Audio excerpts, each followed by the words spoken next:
Buenos días, mi nombre es Cristian Bolívar. Eh,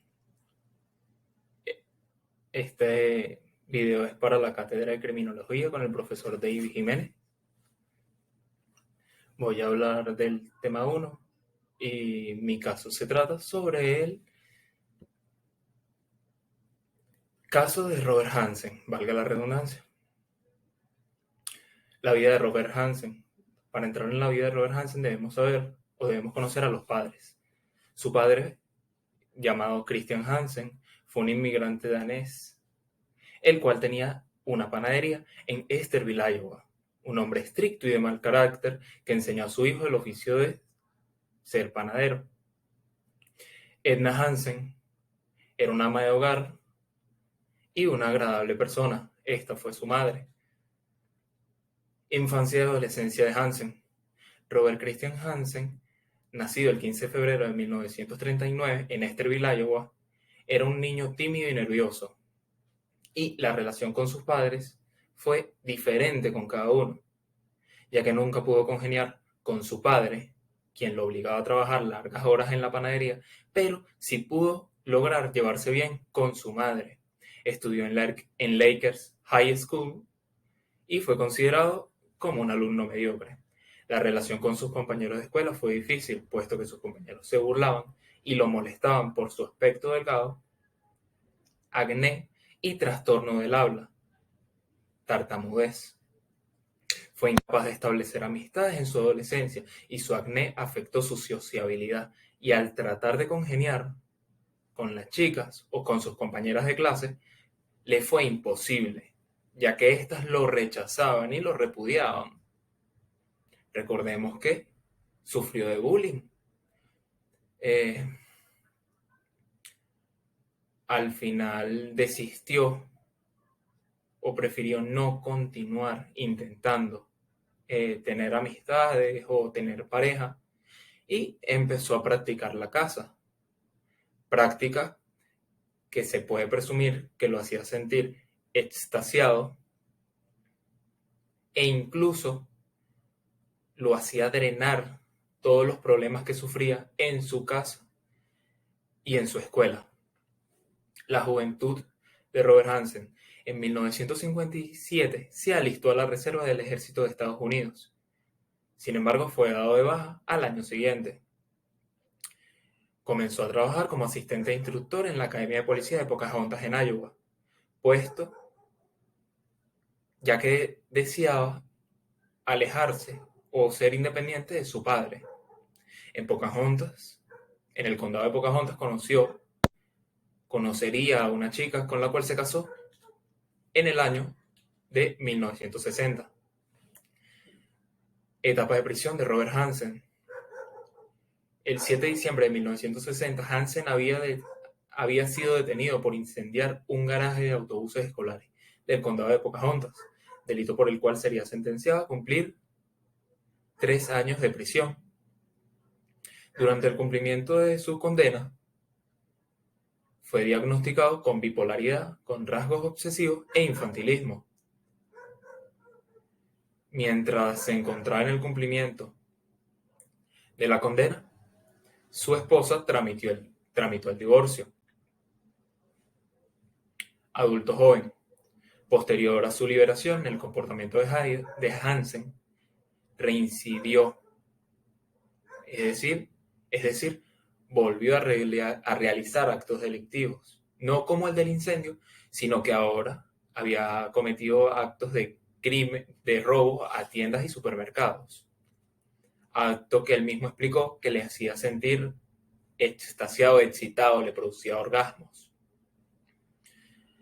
Aquí encontramos que el mismo año de su liberación conoció a la que sería su segunda esposa y con quien tendría 2 hijos, que fue Darla Marie Henriette Hansen. En 1960 se mudaron a Anchorage, Alaska, con la finalidad de tener una mejor vida y explotar su pasatiempo de cazar. Recordemos que a él le gustaba cazar. Compraron una casa y una panadería en Alaska y se sintieron bien recibidos por la comunidad, ya que todos, a él especialmente, lo apreciaban y lo consideraban como una persona tranquila, solitaria, pero educada, cordial, católica y aficionada a la caza. Además, rompió varios récords en Anchorage. La adultez, la relación que tenían como familia era complicada, teniendo en cuenta que Robert Hansen maltrataba verbalmente a su esposa e hijos, haciendo complicada la convivencia. En diciembre de 1971 fue acusado por asalto a mano armada e intento de secuestro contra una mujer y reconocido por las fotos de la detención por una segunda mujer que declaró que había sido violada. Su sentencia fue de 5 años, de los cuales cumpliría 6 meses y sería puesto en libertad, ya que a pesar de que fue acusado, solo se le culpó por asalto a mano armada y por intento de secuestro. Crecimiento y separaciones en Anchorage, Alaska. En 1970 se observó un aumento en la población de la zona gracias a la construcción del oleoducto Trans-Alaska. Con la llegada de nueva gente, se crearon clubes de strippers y de trabajadoras sexuales, las cuales se encontraban en una zona llamada la Zona Roja. Con la llegada de esta población y con la creación de la Zona Roja, hubo un aumento en el alcoholismo, en las enfermedades venéreas y en los suicidios. Para el año de 1980 iniciaron las denuncias por desapariciones de mujeres, pero al no tener identificaciones, puesto que no eran de Anchorage, Alaska, no se continuaba con la investigación. Primer cadáver. Maxine Ferrell, policía de Anchorage, fue quien estuvo siguiendo el caso desde el inicio y la primera en llegar a la escena de Annie. En la siguiente vemos el rostro de una mujer realizada por 3D, la cual se le bautizó como Annie Eklundna. Sin embargo, esta no tenía, no se pudo identificar la identidad de la chica ni la fecha de muerte. El 17 de julio de 1980, en Eklundna Road, 2 trabajadores encontraron restos humanos descompuestos con causa de muerte por puñalada en el pecho, cuerpo de una mujer que se presume como prostituta. Con el pasar de los meses, más mujeres trabajadoras de la Zona Roja fueron desapareciendo y en los últimos años se contaban 10 y sus edades oscilaban entre los 17 a los 41 años de edad. ¿Por qué se le coloca Annie Eklundna? Teniendo en cuenta que no se pudo identificar por sus registros dentales o por su rostro, ya que estaba descompuesto, se le coloca un nombre genérico y se le coloca de apellido el lugar en el que murió. Segundo cadáver, el de Sherry Morrow, identificado por registros dentales. El 12 de septiembre de 1982, 2 cazadores encontraron por error en la orilla del río algo semienterrado. Y cuando lo sacaron, cuando llamaron a los expertos, descubrieron que era el cadáver de una mujer en inicio de putrefacción y que había muerto a causa de un disparo en el corazón. Los expertos determinaron que la víctima debió ser trasladada en lancha, en vehículo todoterreno o por avioneta, ya que en el lugar en el que se encontraba era difícil el acceso. En las cercanías con el cadáver se encontró un cartucho de bala calibre 223 y Glenn Flotty, que fue el sargento a cargo del caso, fue el oficial que habló con el novio de la víctima y la pareja de Morrow le comentó que había aceptado el trabajo de un fotógrafo para modelar desnuda, del cual no había regresado. Primera víctima con vida. El 13 de junio de 1983, un conductor llama por la aparición de una mujer desnuda y con las muñecas esposadas que afirma haber sido abusada y perseguida por un hombre. Esta era Cindy Paulson. Paulson había declarado ante los oficiales el lugar donde fue abusada y todos los actos que hizo el perpetrador en el sótano de una casa, en el cual fue violada, sodomizada y maltratada. Debemos tomar en cuenta que Paulson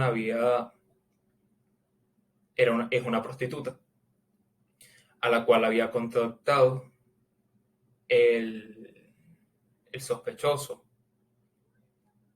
y le había ofrecido $200 a cambio de una felación, por lo cual ella aceptó.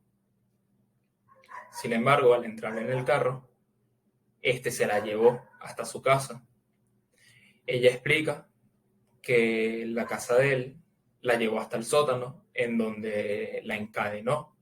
El sótano se encontraba con cabezas de animales disecados por todas partes. Abusó de ella en la alfombra, que era una alfombra de oso. Posteriormente, la sodomizó con un martillo. Al pasar un tiempo, la quiso sacar de la casa y le dijo que lo tenía que acompañar hasta una cabaña en otro lado, que si se portaba bien y si lo hacía disfrutar, se podría liberar. Sin embargo, en el momento en el que llegan al aeropuerto, ella sintió que su vida corría peligro. Logra escapar cuando él se descuida por un momento y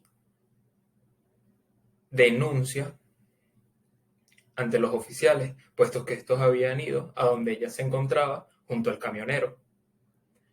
Cuando van a la comisaría nuevamente, pasan por el aeropuerto, en donde ven la avioneta. Ella rápidamente les indica que es esa avioneta en la que la querían trasladar a la montaña, a la cabaña. Y los oficiales se sorprendieron al saber que se trataba de la avioneta del ciudadano Robert Hansen. Primera sospecha contra Robert Hansen. Los oficiales, luego de conversar con Paulson, fueron a la casa de Hansen. Este les comentó que su familia se encontraba de viaje por Europa. Y el escenario descrito por Paulson fue exactamente lo que observaron los oficiales al entrar a su casa, a la casa de Hansen. Sin embargo, este tenía la coartada de que se había quedado en su casa solo, sin mujeres, solamente con 2 amigos bebiendo. Y se desestimó el testimonio de la víctima, puesto que ésta trabajaba como trabajadora sexual, valga la redundancia. Tercer cadáver. Paula Golding, identificada por registros dentales en septiembre de 1983, fue descubierto otro cadáver cerca del mismo río, en donde se encontró el cuerpo de Sherry Morrow. Los expertos determinaron la causa de muerte por un disparo al corazón y se encontró un cartucho de bala calibre 223, similar al encontrado en 1982. Investigación al expediente de Hansen. El policía que socorrió a Paulson, Greg Parker, tuvo sospechas sobre este, así que decidió indagar en su expediente y observó que Hansen había sido arrestado en repetidas ocasiones por varios delitos o delitos varios. Posteriormente, decidieron solicitar apoyo a un agente que tuviera conocimiento sobre asesinos en serie, ya que para la época Anchorage no había vivido lo que estaba viviendo para ese momento. Entonces contactaron con John Douglas, el cual fue un criminólogo y un agente del FBI que se encargaba de elaborar los perfiles psicológicos y criminales, el cual viajó a Anchorage en septiembre de 1983 para tomar el caso. Y gracias a Douglas, que le solicitó a los funcionarios que volvieran a interrogar a los amigos de la cuarta de Hansen, demostraron que su coartada era falsa. Perfil psicológico hecho por John Douglas. Douglas consideró en su perfil psicológico hecho a través de los casos ocurridos en lo largo del año, en lo largo de los años, que el asesino debió ser un cazador con experiencia de la zona, que tenía baja autoestima y era rechazado por las mujeres, quizás con algún rasgo físico considerablemente feo, que podrían ser las marcas de acné que le quedaron después de la adolescencia, o algún problema del habla, como la tartamudez. Y por el tipo de caso, el asesino tendría que guardar, o era posible que guardase, objetos que usara como recuerdos de las víctimas. Al sorprenderse los oficiales, ya que el perfil psicológico de Douglas encajaba muy bien con la vida y con los comportamientos de Hansen, decidieron allanar su casa. En octubre de 1983, al revisar el hogar de Hansen, en el sótano encontraron un subfusil Ruger Mini 14, el cual coincidía con las balas calibre 223. Encontraron joyas de las víctimas, identificaciones e incluso un mapa con zonas marcadas, exactamente 23 zonas marcadas. Aquí podemos observar la investigación hecha por los funcionarios y las zonas en donde encontraron los distintos cadáveres de las víctimas de Robert Hansen, tomando como referencia el mapa encontrado en su casa. Conclusión del caso. Se determinó que Robert Hansen llevaba a sus víctimas a una zona cerca de su cabaña, en donde les permitía huir 1, 2, 3 veces, dependiendo cuánto él quisiera saciar para ese momento, para posteriormente perseguirlas con su rifle, como si de una cacería se tratara. En febrero de 1984, Robert Christian Hansen, de 45 años de edad, fue encontrado culpable en asesinato en primer grado por el asesinato u homicidio de 4 víctimas y sentenciado a una pena de 461 años de prisión en el Centro Correccional de Spring Creek en Seward. Y falleció en agosto del 2014 a la edad de 75 años por causas naturales. Se presume que violó a más de 30 mujeres y que asesinaría al menos a unas 17 de ellas. Hechos de su vida que marcaron su conducta delictiva. Yo considero 3 puntos fundamentales que pudieron marcar su conducta delictiva, como son la relación problemática que tuvo con su padre, el rechazo y las burlas en la etapa de infancia y juventud por parte de sus compañeros, el cual se pudo haber convertido de un miedo, de un problema sentimental, se transformó a un odio y un desprecio hacia los demás. Y el sentimiento de excitación que le producía la adrenalina de hacer algo peligroso, teniendo en cuenta que le gustaba el peligro y saciaba esa necesidad de peligro persiguiendo animales, cometiendo delitos como el incendio, el robo o los asesinatos a las mujeres que hizo. Delitos cometidos por Robert Hansen tipificados en la norma venezolana. De acuerdo a los delitos que él cometió, yo considero que efectivamente se encuentran tipificados en nuestra norma venezolana. Como podemos observar, ahí hay varios artículos. El equipo multidisciplinario. Tomé en cuenta 5 profesionales, los cuales agregué como si estuvieran viendo el caso de distintos puntos de vista. En la parte del psiquiatra, el acto realizado por Hansen denota el deseo de poseer a la mujer, aunado al odio y al resentimiento que les tenía. Demuestran que en un momento las deseaba y al otro quería torturar y matar, condición de una persona con problemas de bipolaridad. En la parte de criminalística, las escenas en donde ocurrieron los hechos enseñan que las víctimas se desplazaban a gran velocidad mientras que eran perseguidas. Hasta el momento, en el que fueron impactadas o interceptadas por un disparo y apuñaladas posteriormente. En el caso de la victimología, se observa que todas las víctimas compartían algo en común, es decir, todas trabajaban en la zona roja, todas eran prostitutas, excepto las dos primeras con las que la primera lo intentó, no lo consiguió, con la segunda sí, sin embargo no la asesinó. Sin embargo, todas compartían que trabajaban en la zona roja y fueron víctimas de alguien que se aprovechó de la necesidad que tenían, ya que a todas les solicitaba eh, alquilar o pagar sus servicios para luego llevárselas. Por parte de la sociología, la discriminación por su aspecto y tartamudez,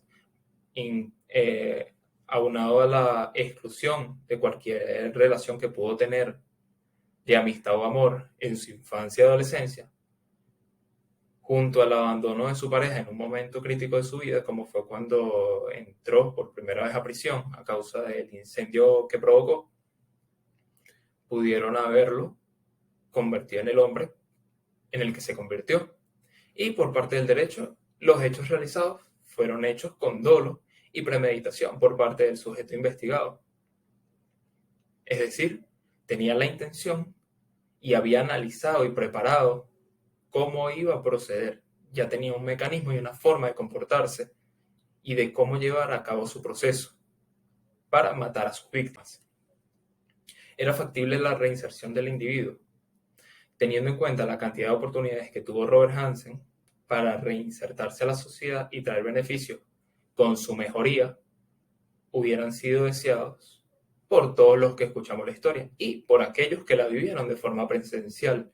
Sin embargo, su reintegración a la sociedad no es posible, o no fue posible, ya que falleció, considerando detenidamente que se unen las situaciones vividas en su infancia con la enfermedad que padecía, es decir, la bipolaridad y los trastornos que tenía. Por ende, no podría volverse un hombre útil y de calidad para la sociedad, ya que se le habían dado muchas oportunidades en reiteradas ocasiones y a pesar de que sí mejoraba su economía, sí tenía un trabajo, no cambiaba su conducta, sino es que aprendía de sus errores, veía qué cosas le gustaban, qué cosas no, y las ponía en práctica con sus nuevas víctimas. Esto fue todo. Espero que les haya gustado y, y ya, sería todo.